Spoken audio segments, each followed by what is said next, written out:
Hydraulic machine का concept हमने कर लिया था। बीच में आर्किमिडीज प्रिंसिपल रहता था। आर्किमिडीज प्रिंसिपल हमें बताता है बायोन्स फोर्स के बारे में। कैसे होता है ना, कोई भी एक बॉडी है अगर होली या पार्शियली इमर्स है वो किसी फ्लूइड के में रेस्ट पोजीशन पे, मतलब इक्विलिब्रियम में, तो क्या होगा, उसका वेट नीचे की तरफ जाएगा ग्रेविटेशन फोर्स की वजह से।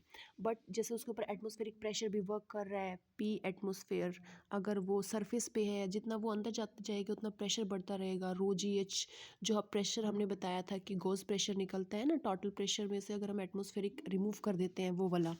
तो देखो इसमें आर्किमिडीज प्रिंसिपल क्या बोलता है, upward force exerted is equal to the weight of the liquid, weight of the displace fluid. हमने क्या किया है, किसी भी एक बॉडी को अंदर डाल दिया है लिक्विड के, तो वो क्या करेगा, कुछ ना कुछ लिक्विड को डिस्प्लेस करेगा। कितना लिक्विड वो डिस्प्लेस करेगा उसका मेजरमेंट ही क्या है, जितना उसका वेट लूज हुआ है पानी में डालने के बाद, that much. Okay, principle can be summarise the loss of weight of a body submerge partially और fully in a fluid is equal to weight of the fluid displaced. बस इतनी काम की बात थी। अब क्वेश्चन देखते हैं। Two series of different cross section filled with water are connected with a tightly fitted rubber tube filled with water. ठीक है, diameter of the smaller piston and larger piston are 1 and 3. तो smaller piston का 1 है, larger piston का 3 है। Find the force exerted on the larger piston when 10 Newton force is applied on the smaller piston. हमने ऊपर इसी application में देखो यहाँ पे क्या पढ़ा था कि जो प्रेशर है अगर दोनों तरफ से हॉल्ड है तो कैसा रहेगा, इक्वल रहेगा। F1A1 किसके बराबर रहेगा अपने पास, F2/A2 के। तो दोनों की वैल्यू पुट कर दो। आपा को क्या निकालना है, F2 निकालना है। F1 कितना है, 10 न्यूटन। ठीक है, एरिया क्या हो जाएगा हमारे पास, पाई आर स्क्वायर। क्या दिया हुआ है, डायमीटर। तो देखो डायमीटर 1 है तो रेडियस क्या, R²/4। वो भी आमने सामने कैंसिल हो जाएगा, तो 1 और equal to F2 divided by इसका कितना है, 3 का स्क्वायर 9। तो इधर क्रॉस मल्टीप्लाई करेंगे तो हमारे पास कितना आ जाएगा, 90 न्यूटन्स। ये तो आ गया F2।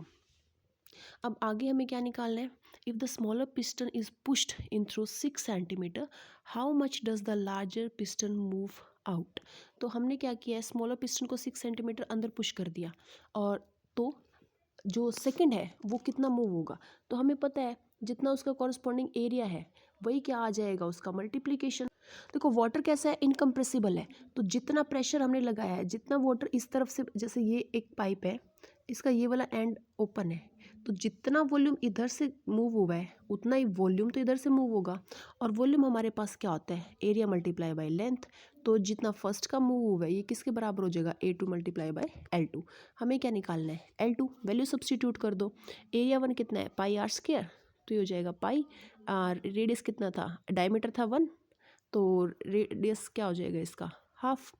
और इनटू में कितना मूव हुआ है, 6 सेंटीमीटर।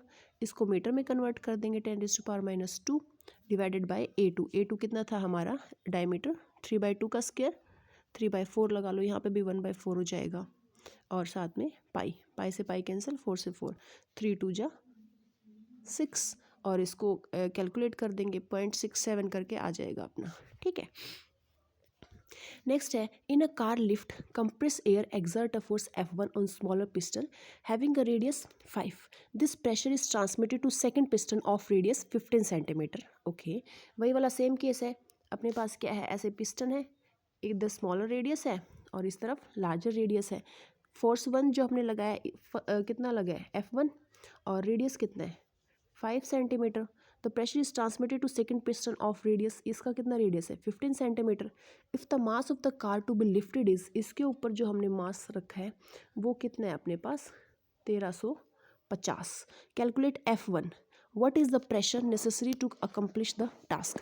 कितना प्रेशर चाहिएगा वो तो निकल आएगा फोर्स पर यूनिट एरिया ये वाली जगह से, है ना, इसी तरफ से लगाना पड़ेगा ना प्रेशर, तभी कार अपवर्ड लिफ्ट होगी। तो बस अब क्या करना है, आपको F1 की वैल्यू निकालनी है। अपने पास क्या है फॉर्मूला, F1/A1, क्योंकि प्रेशर दोनों तरफ सेम रहने वाला है, इक्वल टू F2/A2। अपने पास F2 की वैल्यू कितनी निकलेगी, बस बाकी तो सब गिवन ही है। A1 की वैल्यू 5 गिवन है, A2 की वैल्यू 15 गिवन है, यहाँ से तो ये डायरेक्ट 3 आ जाएगा।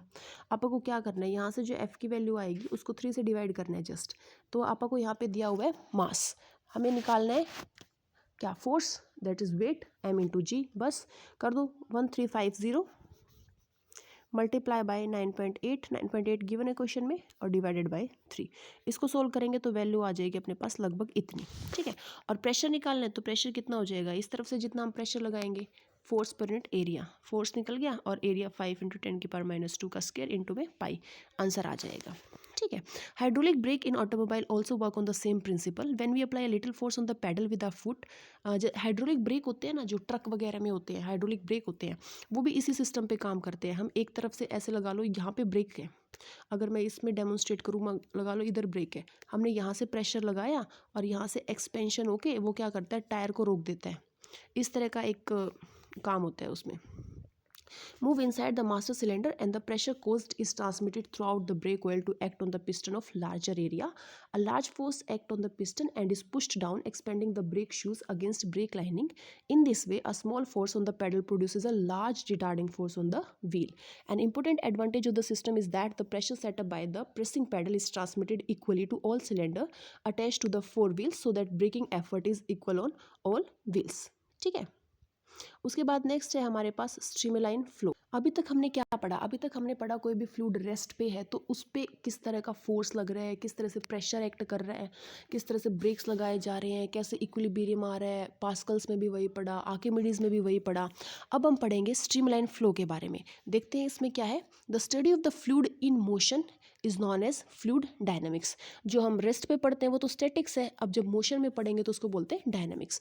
When a water tip is turn on slowly, जब हम एक वाटर टैप को स्लो ऑन करते हैं, the water flow is smooth initially but loses its smoothness when the speed of outflow is increased. In studying the motion of fluids, we focus our attention on what is happening to the space at a particular time. The flow of the fluid is said to be steady if at any given point the velocity of each passing fluid particle remain constant in time. ये बहुत काम की बात है। एक flow को हम steady कब बोलेंगे, जब वहाँ से गुजरने वाले हर एक पार्टिकल की उस पर्टिकुलर पोजीशन पे वेलोसिटी सेम रहने वाली है। जैसे कि ये इसके अंदर से पार्टिकल्स फ्लो कर रहे हैं, ठीक है, मैंने ये वाली पोजीशन पर्टिकुलर कंसीडर कर ली। इसके अंदर से जो भी मूव करेगा, जो भी पार्टिकल यहाँ से मूव करेगा, उसकी वेलोसिटी v1 ही रहने वाली है। यहाँ से कोई मूव कर रहा है, उन सब की वेलोसिटी v2 ही रहने वाली है। यानी कि एक पर्टिकुलर पॉइंट पे जब हम कंसीडर कर रहे हैं ना, किसी गिवन पॉइंट पे, तो वहाँ से जो भी पार्टिकल जा रहा है उस एक पर्टिकुलर वेलोसिटी रहेगी उसकी, ठीक है। This does not mean that the velocity at different point in space is same. The velocity of a particular point may change as it move from one point to other. That is, at some other point the particle may have different velocity, but every other particle which passes the second point behave exactly as the previous particle that has just passed that point. यानी कि एक particular point पे सबकी velocity same रहने वाली है। अगर इसमें हम देखें तो P पॉइंट पे सबकी वेलोसिटी v1 ही रहने वाली है, Q पॉइंट पे सबकी वेलोसिटी v2 ही रहने वाली है। यानी कि एक पर्टिकुलर जगह पे कोई भी जाए उसकी वेलोसिटी इतनी ही रहने वाली है, ठीक है। उसके बाद है each particle follow a smooth pass and the path of particle do not cross each other. Streamline flow जब भी होगा तो पार्टिकल्स एक दूसरे को क्रॉस नहीं करेंगे, क्योंकि उनकी एक जगह पे वेलोसिटी सेम रह रही है तो वो नहीं कर पाएंगे। The meaning of streamline a typical trajectory of a fluid particle, a region of streamline flow, दोनों आपको दिखाए हुए हैं डायग्राम में। The path taken by fluid particle under a steady flow is known as streamline. एक streamline होता है, turbulent भी होता है, वो आगे आ जाएगा। The path taken by fluid particle under a steady flow, एक कांस्टेंट फ्लो के टाइम पे जो उसने पाथ फॉलो किया है वो क्या है, स्ट्रीमलाइन है।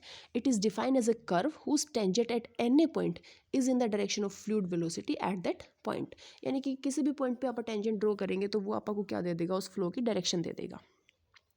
उसके बाद है the curve describe how a fluid particle move with time. The curve P Q is like a permanent map of fluid flow indicating how the fluid streams. No two streamline can cross, for if they do an oncoming fluid particle can go either one way or the other and the flow would not be steady. Hence, in steady flow, the map of flow is stationary in time. How do we draw closely spaced streamline? If we intend to show streamline of flowing particle, we would end up with the continuum of lines. Consider planes perpendicular to the direction of the flow. Example 3 points P, Q, R, जो भी हम diagram देख के आए हैं उसकी बात हुई है इसकी। The plane pieces are chosen that their boundaries be determined by the same number of streamline. This means the number of fluid particles crossing the surface as indicated at P, Q and R is same. If area of cross section of these points are AP, AR, AQ and speed of fluid at of the particles are VP, VR, VQ. The mass of the fluid crossing that AP in small interval of time is rho A V delta T. यानी कि एक particular जगह पे, ठीक है, जो density है, कितना इसका एरिया है, वेलोसिटी है, टाइम है, वो एक चीज़ कांस्टेंट रहने वाली है, ठीक है। फिर आप देखेंगे सेम लिक्विड फ्लो कर रहा है पूरे में से, तो जो डेंसिटी है वो क्या हो जाएगी अपने पास कांस्टेंट। जितना टाइम इसने यहाँ पे लगाया है उसका कॉरस्पॉन्डिंग टाइम इसने दूसरी पॉइंट पे लगाया है, तो वो भी क्या हो जाएगा कांस्टेंट। देखते हैं आगे इसने कैसे समझाया है। Similarly mass of the fluid delta M flowing on crossing at A R in small interval of time del T is crossing at AQ. The mass of the liquid flowing out equals the mass flowing in, hold in all case. सीधी सी बात है, एक pipe में से पानी जा रहा है तो जितना उसके अंदर आ रहा है उतना ही उससे बाहर जाएगा, बस ऐसा समझ लो। जिस डेंसिटी का पानी अंदर आ रहा है उसी डेंसिटी का बाहर निकलेगा, इतने से बात है। तो यहाँ से अपने पास क्या आ जाएगा, rho A V delta T equal हो जाएगा तीनों जगह पे। For flow of incompressible fluid, अगर फ्लूइड ऐसा है जिसको आप कंप्रेस नहीं कर सकते मोस्टली, तो उनमें डेंसिटी क्या रहने वाली है, सेम रहने वाली है। तो यहाँ से सेम टाइम पे हम कैलकुलेशन कर रहे हैं, तो जो ये वाली इक्वेशन बहुत ही इंपॉर्टेंट है। एरिया इंटू वेलोसिटी क्या रहने वाला है, कॉन्स्टेंट रहने वाला है। इसको हम बोलते हैं इक्वेशन ऑफ कंटिन्यूटी, ठीक है। देखो एक पर्टिकुलर पॉइंट पे जहाँ पे एरिया ज़्यादा है वहाँ पे तो वेलोसिटी होगी कम, और जहाँ पे एरिया कम है वहाँ होगी वेलोसिटी ज़्यादा। जैसे आप पानी से पानी स्प्रिंकल कर रहे हैं किसी भी पाइप से, तो वो नॉर्मल चल रहा है, जैसे आप उसका ऐसे फेस क्लोज कर लेते हैं थोड़ा सा, तो वो स्पीड में पानी आता है ना, तो वो इसलिए आता है जैसे एरिया कम होगा तो उसकी स्पीड बढ़ जाएगी। वो इसी प्रिंसिपल के ऊपर आता है, equation of continuity. It is the statement of conservation of mass. किसका कंजर्वेशन, मास का, इन फ्लो ऑफ इनकम्प्रेसिबल लिक्विड, ठीक है। कोई भी इनकम्प्रेसिबल लिक्विड है उसका जो मास है वो कंजर्व रहेगा जब वो फ्लो कर रहा है एक पाइप के थ्रू, और एक पर्टिकुलर प्लेस पे उसका एरिया और वेलोसिटी का प्रोडक्ट क्या रहने वाला है, कांस्टेंट रहने वाला है। किसी जगह पे अगर उसका एरिया ज़्यादा है तो वेलोसिटी कम होगी, and vice versa. AV is constant. AV gives the volume flux और flow rate remain constant throughout the pipe of flow. यानी कि जो वॉल्यूम है उसकी जितनी रह रही है, वॉल्यूम का फ्लक्स यानी कि यूनिट टाइम में जितना वॉल्यूम इन आ रहा है, और जो उसका फ्लो का रेट है वो क्या रहने वाला है, सेम रहने वाला है। Thus at streamline at narrow portion where the streamline are closely spaced, velocity increases and vice versa. From it is clear that area R का है वो क्या है, ज़्यादा है एरिया क्यू से, तो वेलोसिटी जो आर पे होगी वो क्या हो जाएगी, ज़्यादा हो जाएगी क्यू पे, जैसा मैंने इसको समझाया था। The fluid is accelerated while passing from R to Q. This is associated with the change in pressure in fluid flow in the horizontal pipe.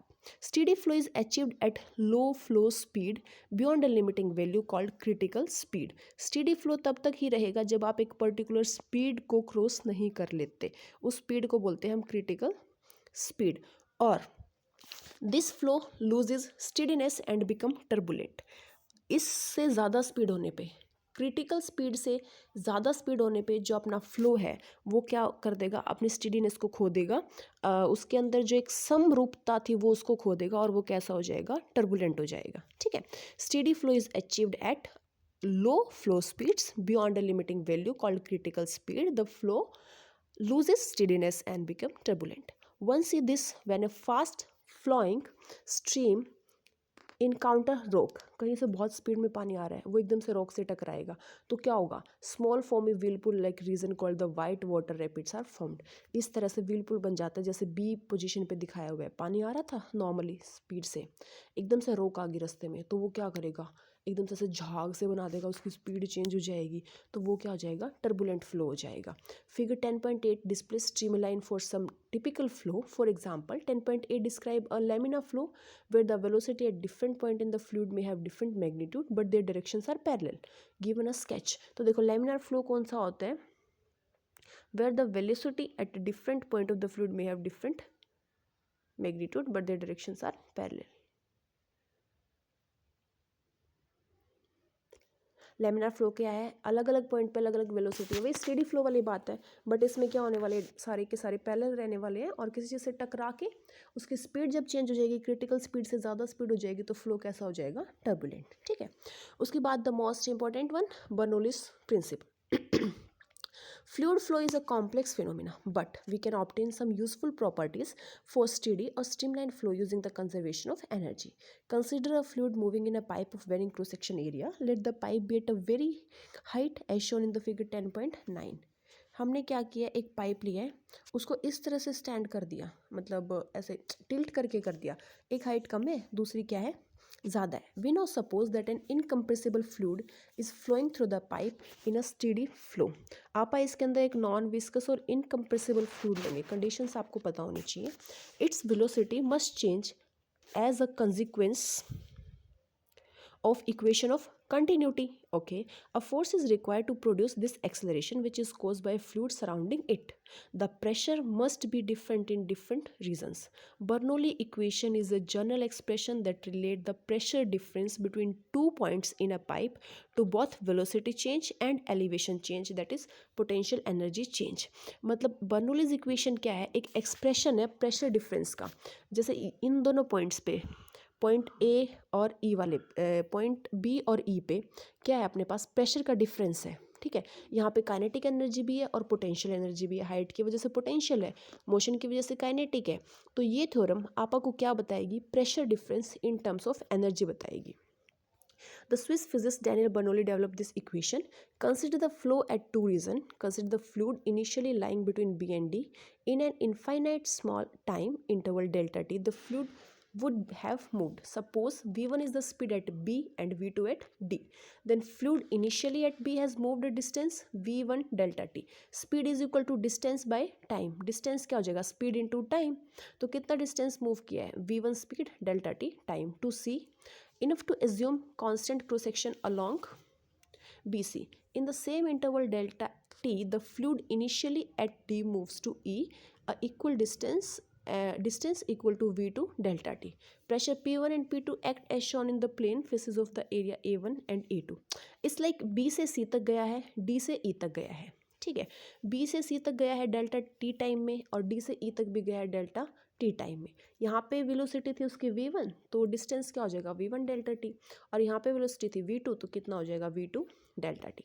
ठीक है, अब देखो P1 and P2 act as shown on the plane faces of area A1 and A2 binding the two regions. The work done on the fluid at left and BC is, work done क्या होता है अपने पास, force into displacement. force क्या हो जाएगा, pressure into area, pressure into area into displacement. pressure P1, area A1, displacement अपन ने कितनी निकाली है, V1 डेल्टा टी. ठीक है, डिस्प्लेसमेंट अपन ने निकाली है ना यहाँ पे V1 डेल्टा टी और V2 डेल्टा टी.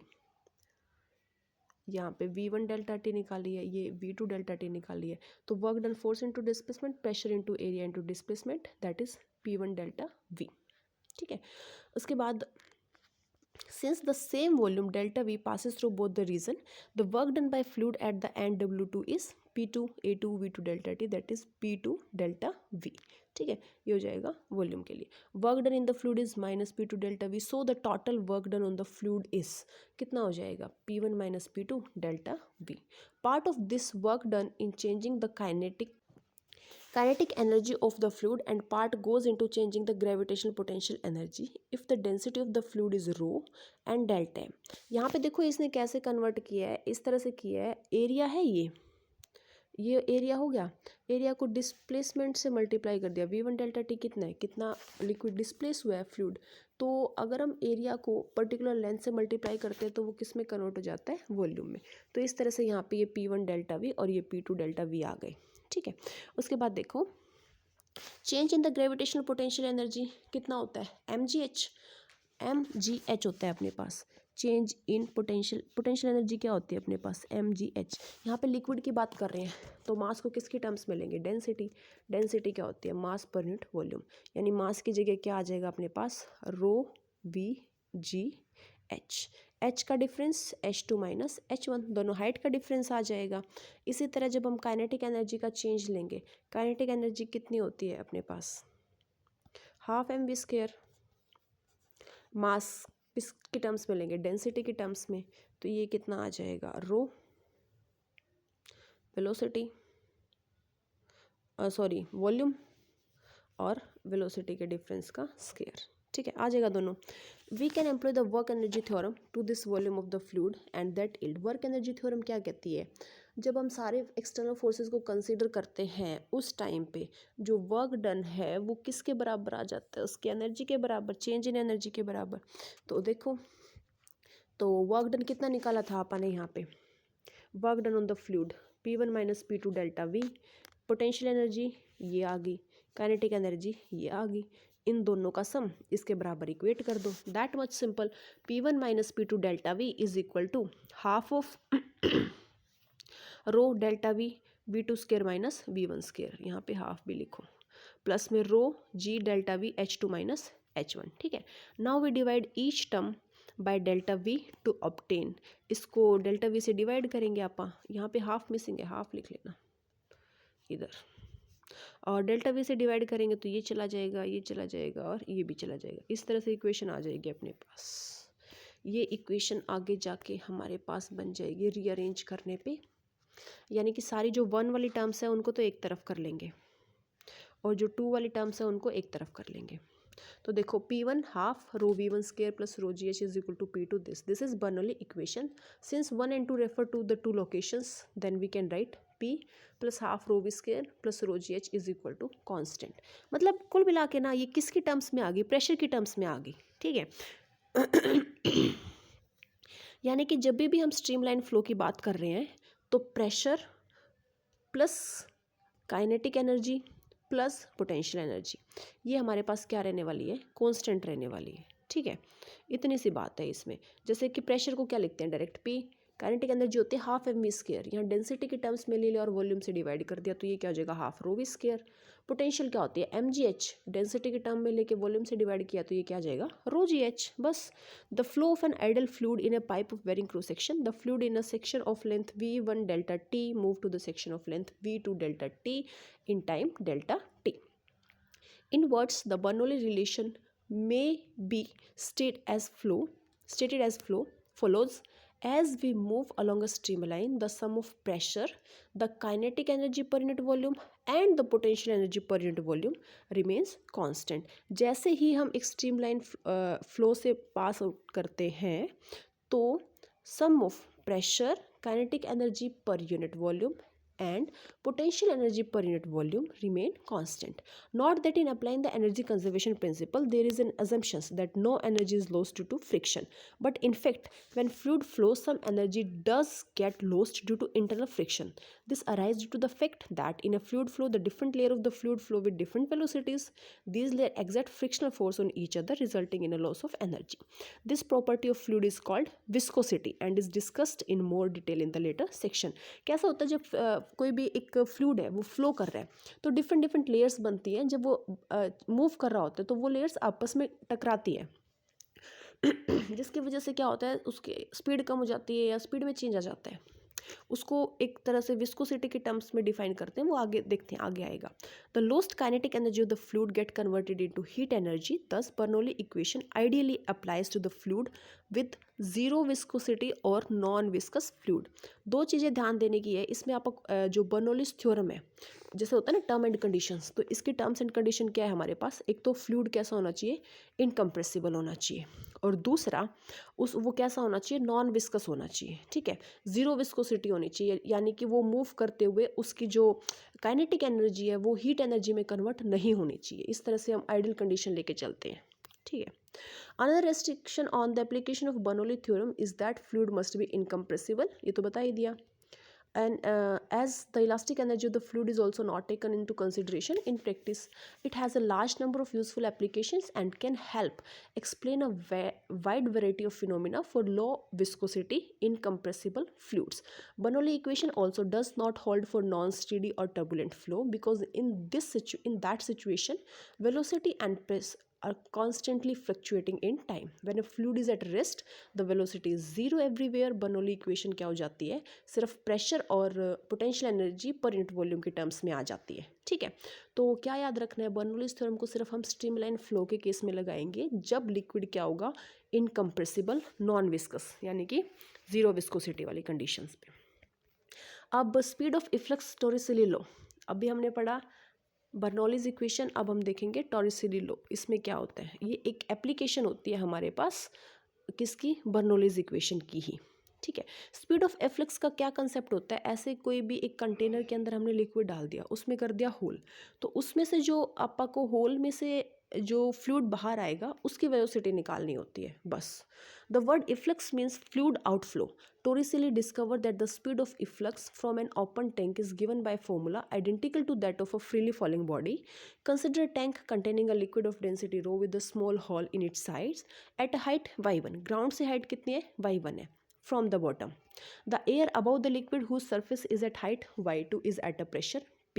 यानी कि जो पर्टिकुलर पॉइंट है उसकी जो ग्राउंड से हाइट है वो तो है y1, और जो उसकी टोटल हाइट है जिस कंटेनर में वो है, जहाँ जिसके छेद की हम बात कर रहे हैं, हॉल की बात कर रहे हैं, उस पूरे की हाइट है y2 एटमॉस्फेरिक प्रेशर तक। From the equation of continuity हमें पता है v1 a1 equal to v2 a2, यानी कि वेलोसिटी जो है, नहीं हमें क्या पढ़ा था इक्वेशन ऑफ कंटिन्यूटी में कि जो वॉल्यूम फ्लक्स है वो क्या रहती है, कांस्टेंट रहती है, यानी कि a1 v1 equal to a2 v2 कितने भी दो पॉइंट्स पे, तो वही हमने यहाँ पे अप्लाई कर दिया। v2 की वैल्यू कितनी आ जाएगी, a1 by a2 into v1। If the cross sectional area of tank a2 is much larger than hole, तो हम क्या करेंगे, a2 बहुत बड़ा है a1 से, a2 को हम a1 को नेगलेक्ट कर देंगे, ये कितना आ जाएगा, v1 बाई a2 आ जाएगा।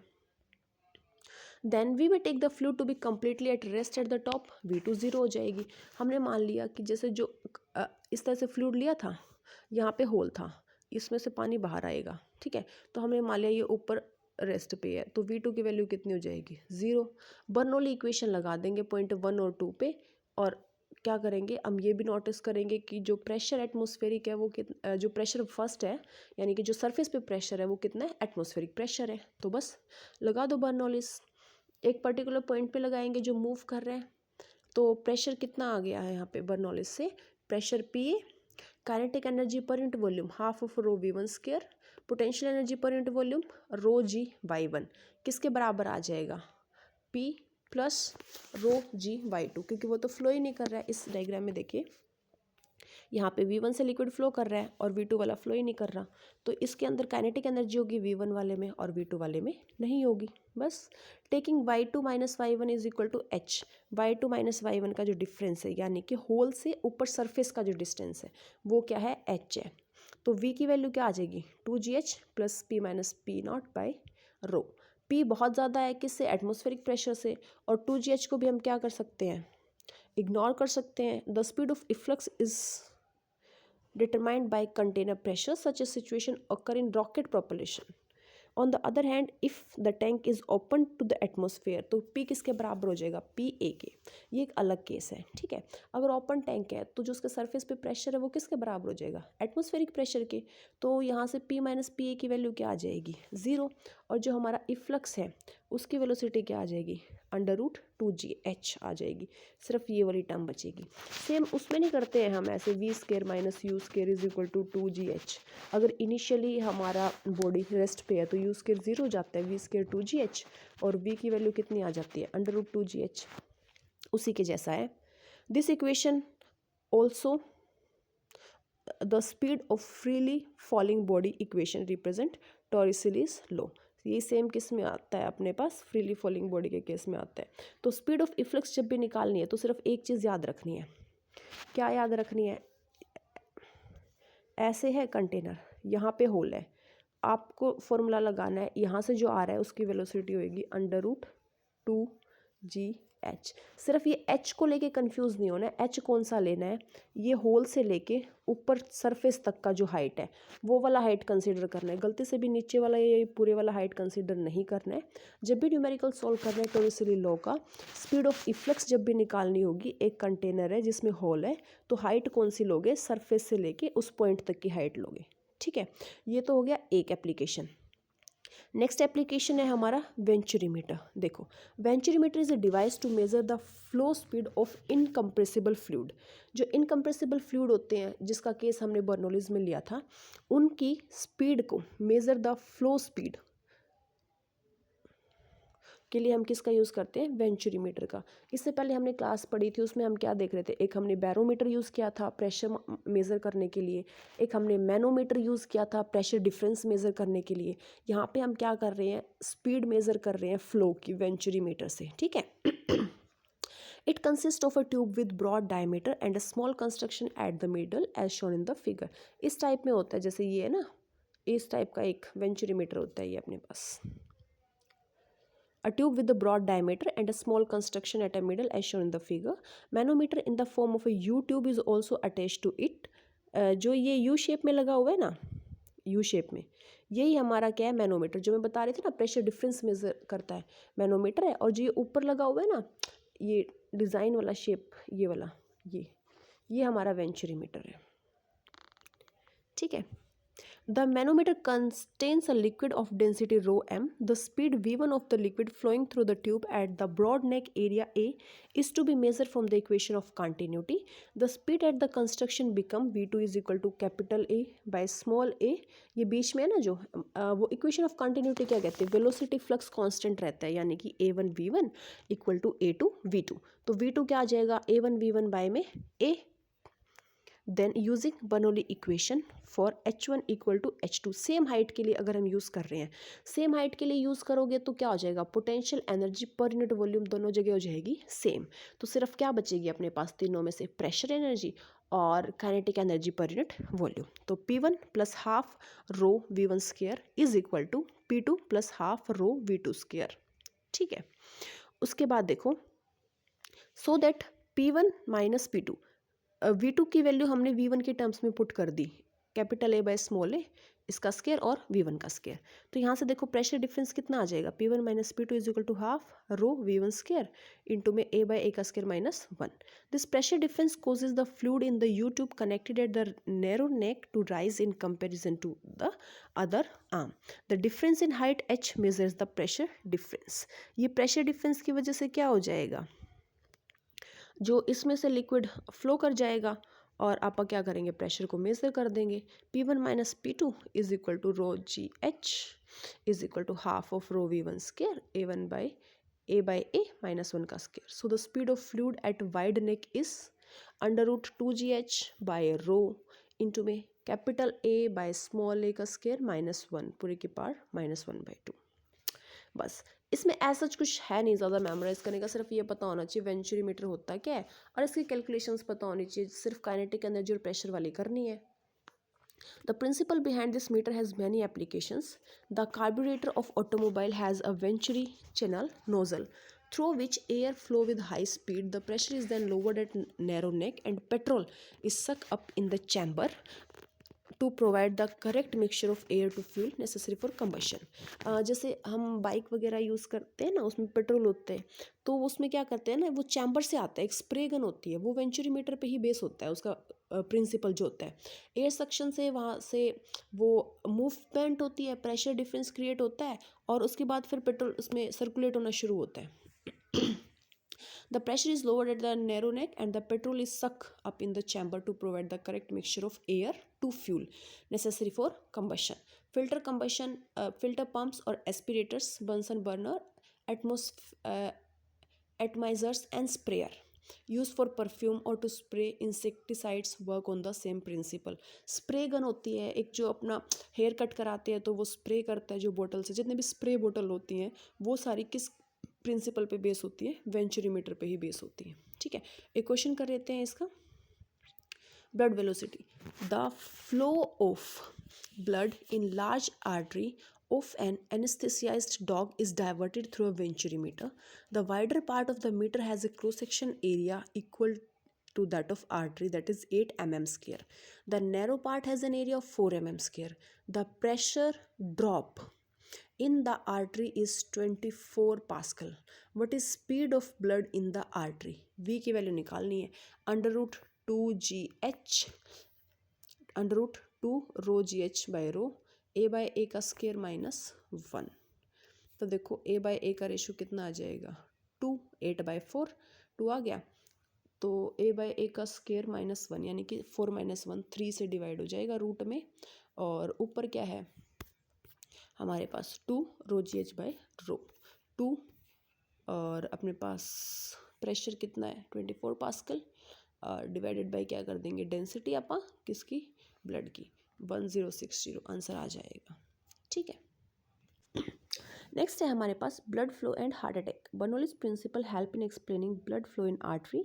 The artery may get constrained due to accumulation of plaque on its inner wall. In order to drive the blood through this constriction, a greater demand is placed on the activity of the heart. The speed of the flow of the blood in the region is raised, which lowers the pressure inside, and the artery may collapse due to external pressure. The heart exerts further pressure to open this artery and force the blood through. As the blood rushes through the opening, the internal organ once again drop due to the same reason, leading to a repeat collapse. This may result in heart attack. उसके बाद है dynamic lift. कैसे होता है ना muscles में, leave it. Dynamic lift is the force that act on a body such as airplane wing, a hydrofoil, or a spinning ball by virtue of its motion through a fluid. In many games such as cricket, tennis, baseball, or golf, we notice that a spinning ball deviates from its parabolic trajectory as it moves through the air. The deviation can be partially explained on the basis of Bernoulli's principle: ball moving without spin and the ball moving with spin. The case when ball is moving without spin shows the streamline around a non-spinning ball moving relative to a fluid. From the symmetry of streamline, it is clear that the velocity of fluid above and below the ball at corresponding point is the same, resulting in zero pressure difference. The air therefore exert no upward or downward force on the ball. ऐसे जा रही है ball, उसमें spin नहीं है तो as it is चली जाएगी, लेकिन अगर वो स्पिन कर रही है तो वो क्या करेगी, डिफरेंस क्रिएट करेगी। A ball which is spinning drag air along with it. If the surface is rough, more air will be dragged. Shows the streamline of air for a ball which is moving and spinning at the same time. The ball is moving forward and relative to it the air is moving backward. Therefore, the velocity of air above the ball relative to the ball is larger and below it is smaller. ऊपर वाली ज़्यादा हो जाएगी, नीचे वाली कम हो जाएगी. The streamline thus get crowded above and rarefied below. The difference in the velocity of air result in the pressure difference between the lower and upper face, and there is net upward force on the ball. The dynamic lift due to spinning is called Magnus effect. जो ये वाला effect होता है ना, यही aeroplane में भी काम करता है। क्या होता है, वेलोसिटी का डिफरेंस आ जाता है ऊपर और नीचे, ठीक है, जिसकी वजह से क्या आ जाता है, प्रेशर का डिफरेंस आता है। The difference in velocity of air result in the pressure difference between the lower and upper face, and there is net upward force on the ball. देखो ये रहा aerofoil or lift on aircraft wing. Figure 10.13 shows an aerofoil which is a solid piece shaped to provide an upward dynamic lift when it moves horizontally through air. The cross section of the wing of aeroplane look somewhat like the aerofoil shown in the figure, with streamlines around it. When the aerofoil moves against the wind, the orientation of the wing relative to the flow direction causes the streamline to crowd together above the wing more than those below it. The flow speed on the top is higher than below. There is an upward force resulting in dynamic lift of the wing, and this balances the weight of the plane. The following example illustrate this. A fully loaded Boeing aircraft has a mass this. Its total wing area is 500 meters square. It is in level flight with a speed of 960 km per hour. Estimate the pressure difference between the lower and upper surface. Estimate the fractional increase in the speed of the air on the upper surface of the wing relative to the lower surface. तो देखो इसमें क्या है, हमें wait दिया हुआ है Boeing aircraft का, उसको बैलेंस कौन कर रहा है, अपवर्ड फोर्स बैलेंस कर रहा है, जो कि किसकी वजह से है, प्रेशर डिफरेंस की वजह से है। तो अब आपा को पता है कि जो फोर्स है प्रेशर डिफरेंस की वजह से वो क्या होता है, डेल्टा पी इंटू ए होता है, और फोर्स जो वेट की वजह से वो कितना हो जाता है, एम जी। दोनों इक्वेशन को इक्वेट कर दो, जो इसका वेट है उसको कौन बैलेंस कर रहा है, प्रेशर डिफरेंस। तो देखो यहाँ से डेल्टा पी की वैल्यू कितनी आ जाएगी अपने पास, mg divided by a।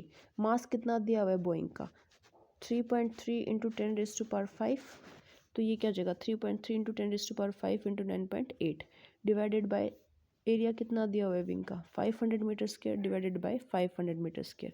Delta P की वैल्यू आ जाएगी 6.5 इंटू 10�3। ठीक है, हम मान लेते हैं सेम हाइट है, तो जब बर्नौलीज का कंसेप्ट लगाएंगे तो प्रेशर डिफरेंस किसके बराबर आ जाएगा, किसके बराबर होता है, kinetic energy per unit volume plus potential energy per unit volume. अब हमने सेम हाइट पे माना है तो क्या आ जाएगा, kinetic energy per unit volume half of rho v2 square minus v1 square.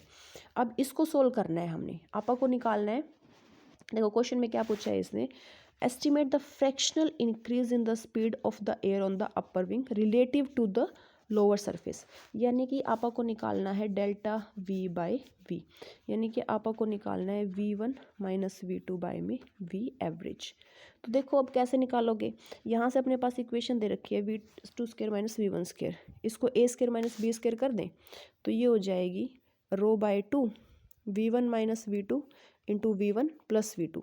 जो प्लस वाली टर्म है इसको इस तरफ नीचे ले आएंगे तो अपने पास क्या हो जाएगा, देखो 2 को भी उधर लेके जाओ, 2 डेल्टा पी बाई में rho v1 plus v2 is equal to v2 minus v1। अब यहाँ से 2 को बाय में लेके आओ, इस 2 को बाय में ले आओ, v1 प्लस v2 बाई 2 ये क्या आ जाएगा v एवरेज। तो अपने पास v2 माइनस v1 किसके बराबर आ जाएगा, डेल्टा p बाय में v एवरेज।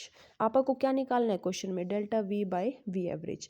तो इसके बाय में भी वी एवरेज से डिवाइड कर दो, इसको भी कर दो, यहाँ पे क्या आ जाएगा स्क्वायर आ जाएगा। एवरेज वेलोसिटी आपा को कितनी दी हुई है, देखो यहाँ पे 960 किलोमीटर पर आवर दे रखी है, तो किलोमीटर पर आवर को पहले मीटर पर सेकंड में कन्वर्ट करेंगे, मल्टीप्लाई बाय 5 डिवाइडेड बाय 100 कर देंगे। करने के बाद देखो अपने पास आ जाएगी 267। तो आपको को क्या करना है, बस डेल्टा वी को रो 20 के से डिवाइड करना है। डेल्टा पी कितना है 6.5 इंटू 10⁻3। डेंसिटी कितनी है दी हुई है क्वेश्चन में 1.2, तो बस डिवाइड कर दो, वैल्यू आ जाएगी 0.08। यानी कि जो एरोप्लेन फ्लाई कर रहा है ना उसके ऊपर और नीचे सिर्फ 8% का डिफरेंस होना चाहिए स्पीड में, तो वो उसको क्या कर देगा अपवर्ड पुश दे देगा।